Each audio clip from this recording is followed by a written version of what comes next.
একটা ছেলে এবং একটা মেয়ে যখন রিলেশনশিপে থাকে তখন তাদের মধ্যে অনেক রকম ঝামেলা যুক্তি হয়।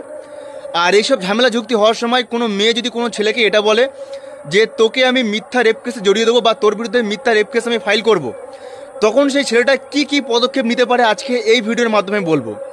সবার প্রথম যেটা করতে হবে যে সেই ছেলেটাকে শান্ত থাকতে হবে। সেই ছেলেটাকে কোনো মতে সেই মেয়েটার সাথে কোনোভাবে রেগে গিয়ে বা ইমোশনালিভাবে কোনো থ্রেট করা যাবে না। সেই ছেলেটার উচিত পুরোপুরিভাবে শান্ত থাকা। নাম্বার 2 যেটা বলবো সেটা হলো যে সমস্ত এভিডেন্স এক জায়গায় করতে হবে। যেমন ধরো সে যদি আপনাকে মানে কোনো ভিডিও কলের মাধ্যমে বা কোনো চ্যাটের মাধ্যমে বা কোনো ফোন কলের মাধ্যমে আপনাকে যদি এই কথাটা বলে যে তোর বিরুদ্ধে আমি মিথ্যা রেপ কেস করবো, তাহলে সেটা কিন্তু পুরোপুরিভাবে এভিডেন্সগুলো আপনাকে জোগাড় করে রাখতে হবে। 3 নম্বর যেটা বলবো যে সবথেকে ইম্পর্টেন্ট, আপনি যাকে বিশ্বাস করেন আপনার ফ্যামিলি বা আপনার বন্ধু হোক বা আপনার কালিগস হোক, তার সাথে এই কথাগুলো শেয়ার করতে বা তাকে জানিয়ে রাখতে।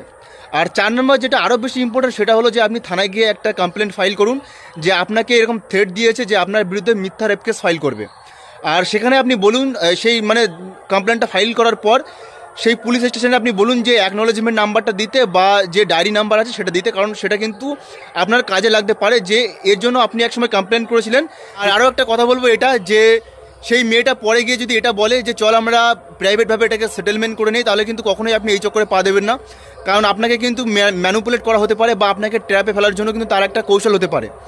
আর সবার শেষে আমি এই কথাটা বলবো যে যতদিন না পর্যন্ত আপনি লিগালিভাবে প্রোটেকশন পাচ্ছেন বা লিগালিভাবে এটা সলভ হয়ে যাচ্ছে, ততদিন পর্যন্ত সেই মেয়েটার সাথে কমিউনিকেশন বন্ধ করে দিন বা বন্ধুত্ব রাখা বন্ধ করে দিন, কারণ তখন আপনাকে শুধুমাত্র এটা ফোকাস রাখতে হবে যে আপনার লিগালি প্রোটেকশন সবার আগে।